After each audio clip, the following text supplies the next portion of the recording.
বরিশালের বাকেরগঞ্জ উপজেলার দাড়িয়াল ইউনিয়ন পরিষদের চেয়ারম্যান এবং ইউনিয়ন আওয়ামী লীগের সভাপতি শহীদুল ইসলাম হাওলাদারের গ্রেপ্তারের একটি ভিডিও সম্প্রতি সামাজিক যোগাযোগ মাধ্যমে ভাইরাল হয়েছে। ভিডিওটি ঘিরে ব্যাপক আলোচনা তৈরি হয়েছে।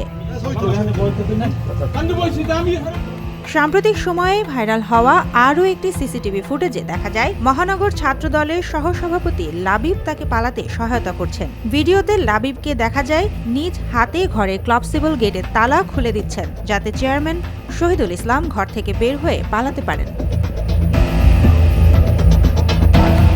অভিযোগ রয়েছে, চেক প্রতারণা মামলায় 2 বছরের সাজাপ্রাপ্ত চেয়ারম্যান শহীদুল ইসলাম শ্বশুরবাড়িতে আশ্রয় নিতে গিয়ে মোটা অঙ্কের টাকার বিনিময়ে ছাত্রদল নেতা লাবিবের বাসায় আত্মগোপনে ছিলেন। পুলিশ খবর পেয়ে তাকে গ্রেপ্তার করতে গেলে লাবিব তাকে গোপনে বের করে দিতে চেষ্টা করেন। তবে পুলিশের উপস্থিতি ও স্থানীয় কয়েকজন বাসিন্দার বাধার কারণে শেষ পর্যন্ত পালানোর চেষ্টা ব্যর্থ হয়।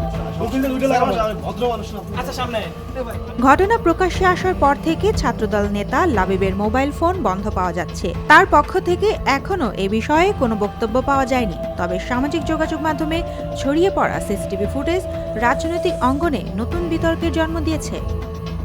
Desk report, Deshkal news.